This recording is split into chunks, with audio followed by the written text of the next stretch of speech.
नमस्कार, श्री स्वामी समर्थ सगळ्यांना. मी पूजा शिंदे आपल्या मराठी हाऊस क्वीन ह्या यूट्यूब चॅनलवरती तुमचं खूप मनापासून स्वागत करते. तर आजपासून वुलन मॅट रांगोळीचे क्लासेस किंवा सेशन तुम्ही म्हणा आपण चालू करत आहोत. तर साधारण 7 दिवसाचा हा सेशन असणार आहे आणि स्टेप बाय स्टेप ज्या पद्धतीने आणि जितक्या मला सोप्या पद्धतीने तुमच्यापर्यंत पोहोचवता येईल तेवढ्या सोप्या पद्धतीने मी तुम्हाला शिकवण्याचा प्रयत्न करणार आहे. तर आजचा जो व्हिडिओ असणार आहे तो इंट्रोडक्शनचा असणार आहे. इंट्रोडक्शन म्हणजे काय की वुलन मॅट म्हणजे काय एक्झॅक्टली आणि त्याचे उपयोग काय, त्याचा उपयोग काय आहे, कुठे यूज करू शकतो, कसा यूज करू शकतो आणि महत्त्वाचा प्रश्न म्हणजे कुठून हे सामान मिळतं आणि आपल्याला हे कसं वापरायचं आहे, या सर्व प्रश्नांची उत्तरं आपल्या व्हिडिओमध्ये मी कव्हर करण्याचा प्रयत्न करणार आहे. तर व्हिडिओ शेवटपर्यंत नक्की बघा. तर सगळ्यात महत्त्वाचा पहिला मुद्दा असा आहे की ज्यांच्याकडे पेशन्स आहेत त्यांनीच या व्यवसायामध्ये उतरा. कारण आपल्याला जितकं व्हिडिओमध्ये सोपं दिसतं की हां ठीक आहे आपल्याला बेस कट करायचा आहे डिझाईनचा आणि त्याच्यावरती वुलन चिटकवायची आहे, तर आपल्याला 1 फुटाची जरी डिझाईन बनवायची असेल तर साधारण 2 ते 2.5 तास लागतात. एकसारखं बसायलाच लागतं. तर ज्यांचं पेशन्स आहे आणि ज्यांना खरंच इंटरेस्ट आहे त्यांनीच इथून पुढचा व्हिडिओ बघा. आणि अजून एक महत्त्वाची गोष्ट की जवळजवळ 1-2 वर्षापासून हे ट्रेंडिंगमध्ये चालू आहे. तर बऱ्याच ताईंना म्हणजे मी जसं यूट्यूबवरती माहिती देते या गोष्टीची तशीच माहिती देणारे चॅनलसुद्धा यूट्यूबवरती किंवा सोशल प्लॅटफॉर्मवरती आहेत. तर बऱ्याच जणींना बेसिकपासून माहिती असतेच, पण कुठंतरी असं असतं की एखादी गोष्ट तुम्हाला माहिती असते, मला माहिती नसते, किंवा ती मला माहिती असते ती तुमच्यापर्यंत पोहोचवण्याचा प्रयत्न मी करत असते. तर अशा बऱ्याच गोष्टी असतात, पॉईंट असतात की माहिती नसतात. तर ज्यांना ह्या गोष्टीची माहितीसुद्धा आहे आणि ज्या गोष्टीची माहिती नाही आहे त्यांनी हा व्हिडिओ नक्की शेवटपर्यंत बघा. तर जास्त वेळ न घालवता मी व्हिडिओला सुरुवात करते. तर वुलन मॅट रांगोळी म्हणजे काय पहिलं समजून घ्या की जी वन टाईम आपण तयार करतो आणि लाईफ टाईमसाठी यूज करतो, बरोबर. तर आपण एकदा ती बनवली तर आपल्या रांगोळीसाठी ती पुसायची गरज नसते, झाडा पुसायची गरज नसते. फक्त जर खराब झाली म्हणजे मळली वगैरे तर आपण ती वॉश करू शकतो. हा सुद्धा खूप महत्त्वाचा पॉईंट आहे की बऱ्याच जणींना असं वाटतं की वॉश केली की खराब होते, तर नाही. आणि मोस्टली ना बेसवरती पण डिपेंड असतं, तुम्ही बेस कुठला वापरताय त्याच्यावरती पण डिपेंड असतं की त्याची लाईफ किती आहे. तर बेस पहिल्यांदा आपण बघूयात की कुठले कुठले यासाठी यूज करू शकतो.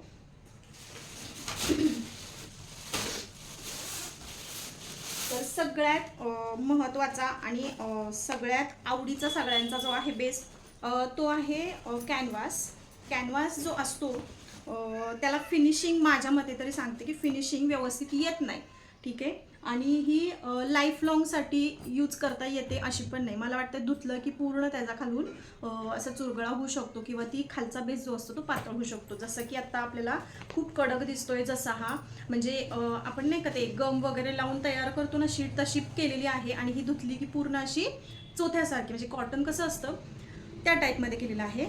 तर यूज करू शकता तुम्ही, छोट्या छोट्या रांगोळ्यांमध्ये यूज करू शकता. पण जर तुम्हाला ना तुमची क्वालिटी व्यवस्थित द्यायची असेल कस्टमरला तर मी सजेस्ट करेन की हा बेस वापरू नका. तर हा बेस ना एका साईडने शायनी असतो आणि एका साईडने रफ असतो. तर यूज कसा करायचा हा मी पुढच्या व्हिडिओमध्ये सांगणारच आहे, आज इंट्रोडक्शन देणार आहे. तर हा एक कॅनव्हास म्हणून आहे. सो कॅनव्हास तुम्ही काय करा, एक पेन आणि पेन्सिल घेऊन तुम्ही काय करा, एक वही आणि पेन्सिल किंवा पेन घेऊन बसा आणि या गोष्टी तुम्ही लिहून घ्या, जेणेकरून जर तुम्ही ना मार्केटमध्ये वगैरे गेलात वस्तू आणायला तर तुमचं जमलिंग होणार नाही, तुम्हाला कळेल काय काय लागतं ते. तर हा आहे कॅनव्हास, ठीक आहे. तर आपल्याला दुसरा जो आहे तो आहे नॉन वोवेल. म्हणजे तुम्ही पिशव्या बघितल्या असतील, कापडी पिशव्या, तर त्या कापडी पिशव्यांना जो बेस वापरला जातो, ज्यापासून कापडी पिशवी बनवली जाते तो हा बेस आहे. हा टिकाऊसुद्धा आहे आणि रिजनेबलसुद्धा आहे. तर मी मोस्टली हा यूज करते, म्हणजे प्रेफरेबल आहे माझ्यासाठी हा की तुम्ही हा नॉन वोवेलचं कापड यूज करा. रिजनेबलसुद्धा आहे, परवडण्यासारखं आहे आणि सगळ्यात महत्त्वाची गोष्ट की टिकाऊ आहे, ठीक आहे.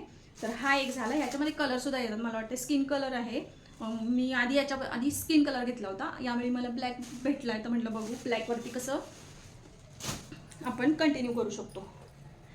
आता माझ्या इथे एक शॉप आहे, तिथे बऱ्यापैकी सगळ्या गोष्टी भेटतात. हे आहे म्हणजे मी त्यांना रेक्झिन मागवलं होतं, तर त्यांनी मला रेक्झिन म्हणून हे दिलेलं आहे. पण ह्याची फिनिशिंग आणि ह्याचा टिकाऊपणा इतका छान आहे ना, म्हणजे रेक्झिनमधलंच असणार आहे हे. रेक्झिन म्हणल्यावर त्यांनी दिलेलं आहे मला हे. तर हे पातळ आहे पण खूप छान आहे, खूप म्हणजे खूप. फक्त एक प्रॉब्लेम असा आहे की जर आपल्याला मोठ्या रांगोळ्या काढायच्या असतील 3-4 फीटच्या किंवा 2.5-3 फीटच्या पुढच्या, तर ह्याच्यावरती कवर होत नाही, कारण हे रोल येतो, हे मीटरवरती देत नाहीत ते, म्हणजे मिळतच नाहीत ॲक्च्युली. त्यामुळे हे कसं आहे की छोट्या छोट्या 1 फूटच्या 1.5 फूटच्या तुम्ही रांगोळ्या याच्यावरती कवर करू शकता, किंवा अशा उभ्या रांगोळ्या असतात ना त्या तुम्ही कवर करू शकता. पण हे पण खूप छान आहे, हे मी मोस्टली वापरते. ह्याच्यावरती मी तुम्हाला दाखवते. हे बघा, ही रांगोळी मी केलेली आहे. तर मागून बेस बघा, तर असा आपण कसाही फोल्ड केला, काही केलं तरी आपली रांगोळी आहे तशी व्यवस्थित दिसते, बरोबर. हे बघा, आणि याला चिटकवतं पण, म्हणजे चिटकवलं तरी खूप छान वाटतं. म्हणजे फिनिशिंग बघा तुम्ही किती छान आहे, आतलं कापड अजिबात दिसत नाही. तसं जर कॅनव्हासवरती बघितलं ना तर कॅनव्हासचं मला आतलं कापड दिसतंय बघा. हे मला आवडलेलंच नाही, पण जाऊ दे, त्यांच्याकडे ते अवेलेबल नव्हतं आणि तुम्हाला पण दाखवायचं होतं म्हणून मी ते कॅनव्हास आणलं खरं. तर हे कॅनव्हासवरती केलेलं आहे, हे रेक्झिनवरती केलेलं आहे, आणि हे जे आहे ते नॉन वोवेनवरती केलेलं आहे. हे बघा, नॉन वोवेन जरी घेतलं ना तरी काही हरकत नाही, हे वॉशेबल आहे, त्यामुळे ना हे छान आहे बघा. आणि हे कसंही ठेवा तुम्ही, छोटी घडी करून ठेवली ना तरी आहे तसं तुम्हाला दिसणार आहे. ठीक आहे, खाली टाकायची आहे रांगोळी ही, किंवा देवाऱ्याच्या समोर ठेवू शकता, किंवा समय आसन म्हणून सुद्धा यूज करू शकता. तर हे 3 प्रकार आपले झाले बेसचे. त्यानंतर आपल्याला लागणार आहे ग्ल्यू स्टिक. ग्ल्यू स्टिक का लागते आपल्याला? चिटकवण्यासाठी ग्ल्यू स्टिक आपल्याला अशा गनमध्ये वापरायची आहे. तर मी 60 वॅटची गन वापरते, 20 वॅटपासून आपल्याला गन मिळते. तर ह्याच्या पाठीमागे स्टिक टाकायची अशी, आणि सगळ्याच गनची ना वायर जी असते ती छोटी असते, तर त्याच्यासाठी तुम्ही मोस्टली एक्सटेन्शन वापरा. जर प्लग जवळ नसेल, प्लगच्या जवळ तुम्ही जर काम करण्यासाठी शक्य नसेल ना, तर तुम्ही या पद्धतीने एक्सटेन्शन कुठलेही वापरू शकता, म्हणजे मग ते इझी जाईल. तर गन लागते, स्टिक लागते, आणि आपला बेस झाला आहे. बेस पण लिहून घेतलेला आहे का तुम्ही? ते झालं. स्टिकचे असे पॅकेटसुद्धा भेटतात, ते मग आपल्याला स्वस्त पडतात. जर एक स्टिक मोठी घ्यायची असेल ना तर मला 10 रुपयाला सांगितली होती, आणि अशी जर पॅकेट घेतलं तर जरा कमी पडतं. तर असं पॅकेटच तुम्ही शक्यतो घ्या. त्यानंतर काल मी बाजारात गेलेले, तिथून खराखुरा जो रेक्झिन असतो तो आणलेला आहे. म्हणजे मी व्हिडिओमध्ये पण बघितलेलं आहे. तर हे आहे रेक्झिन. हे आता सध्या 1 मीटरच आणलंय मी. त्याची बॅक साईड असेल तर तुम्हाला हे बघून कळालं असेल की रिक्षाचं आपलं हुड असतं का नाही, हुड, त्याच्यासाठी हे मोस्टली वापरतो बघा. आलं लक्षात? ह्याच्यावरती सगळ्यात बेस्ट, पण कॉस्टली जातं.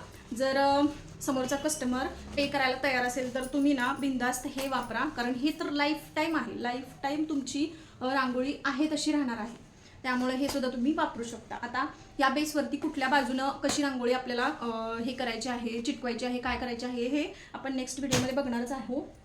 त्याच्या आधी सगळ्यात शेवटचं राहिलेलं आहे ते आहे आपलं वुलन. आता मी कालच सगळं आणलेलं आहे. तर वुलनसुद्धा बघताना बघा, आपल्याला पातळ आणायची नाही आहे. मी सगळ्यात पहिल्यांदा मागवली होती ना, ती मी तुम्हाला दाखवते कशी आली मला, आणि मी स्वतः आणलेली बघा कशी. तर हे बघा, ही किती पातळ आहे आणि खरखरीत आहे. तर ही वुलन वापरू नका, कारण बेसवर चिटकवताना आपल्याला ही जास्त लागते, कारण बारीक आहे ना, जास्त पण लागते आणि फ्लफी दिसत नाही आपली रांगोळी. तेव्हा त्यांच्याकडून मागवलेली होती मी ही अशी, आणि मी जी आणली आहे ना ती तुम्हाला दाखवते. काढली होती, हे बघा ही. आणि ही जरी बघितली आपण तर खूप मऊ आहे. तर ह्याचा व्हिडिओ आपल्या चॅनलवरती अपलोड केलेला आहे आधी, पण तरीसुद्धा म्हणलं की आपण सेशन चालू करतोय ना, ह्याचे क्लासेस चालू करतोय, तर फर्स्ट डेला आपण सगळ्या गोष्टी दाखवूया परत एकदा. ज्यांनी बघितल्या आहेत त्यांनी ठीक आहे, पण जे नव्याने सबस्क्रायबर आहेत किंवा इथून पुढचे जे येणार असतील किंवा नवीन जो कोण बघणारे असतील तर त्यांना या गोष्टी आपल्या कळायला पाहिजेत. त्यासाठी मी दाखवते परत एकदा. आणि सगळ्यात शेवट पण सगळ्यात महत्त्वाचं, एक मार्कर ठेवायचा आपल्याला डिझाईन ड्रॉ करायसाठी. कर्कटक, पेन्सिल, खोड रबर चुकलं तर, म्हणजे ह्या बेसिक गोष्टी आहेत पण ह्या लक्षात ठेवा. आणि आपल्याला हे मेजरिंग टेपसुद्धा ठेवा, त्याच्यावरून आपल्याला फूट वगैरे कळतं, सेंटीमीटर कळतं, MM कळतं. तर ठीक आहे, ह्या गोष्टीसुद्धा मी तुम्हाला पुढच्या व्हिडिओमध्ये सांगणार आहेत की 1 फूट म्हणजे काय किंवा 1 सेंटीमीटर म्हणजे काय. तर ह्या गोष्टी कशा आपण मापून आपली डिझाईन तयार करायची आहे, तर ह्या गोष्टीसुद्धा आपल्यापाशी डिझाईन करताना ठेवा. सो या गोष्टीबरोबर सुद्धा आपल्याला एक कात्री लागणार आहे, वुलन चिटकवताना वगैरे लागते, कट करायला बऱ्याच गोष्टी कट करायला कात्री सुद्धा लागते, तर कात्री सुद्धा ठेवा. तर यातून सुद्धा तुम्हाला कुठल्या गोष्टी समजलेल्या नाही आहेत किंवा तुमच्यापर्यंत कुठल्या गोष्टी बाकीच्या आलेल्या आहेत तर त्या कमेंट बॉक्समध्ये कमेंट करा. आणि व्हिडिओ समजला असेल किंवा नसेल, काहीही शंका असेल तर मला कमेंट करा. आवडला तर लाईक करा आणि आपला चॅनलला सबस्क्राईब करायला सुद्धा विसरू नका. सबस्क्राईब केल्यानं काय होतं, समजा आज तुम्ही व्हिडिओ बघितला, उद्या सुद्धा व्हिडिओ बघितला, तिसऱ्या दिवशी जर व्हिडिओ बघितला नाही, ठीक आहे, नॉन सबस्क्रायबरला सांगते मी, जर तिसऱ्या दिवशी तुम्ही व्हिडिओ बघायला विसरलात किंवा काय बघितला नाही, तर चौथ्या दिवशी ना तो फीडमध्ये येत नाही, शक्यतो आपल्या फीडमध्ये तो चॅनल येत नाही. आणि कसं आपण व्हिडिओ बघतो, चॅनलचं नाव बघत बसत नाही आणि मग आपण विसरून जातो की यार चॅनलचं नाव काय होतं, या ताईचं मला व्हिडिओ बघायचा होता, मग सर्च करायला आपल्याला प्रॉब्लेम येतो. तर सबस्क्राईब जर केलं आणि बेल आयकॉन ऑन ठेवली तर सगळ्यात पहिले तुमच्यापर्यंत माझा व्हिडिओ पोहोचणार आहे. तर आजच्यासाठी एवढा सेशन कसा वाटला हे सुद्धा नक्की कमेंट करून सांगा. भेटूयात पुढच्या व्हिडिओमध्ये, तोपर्यंत बाय बाय.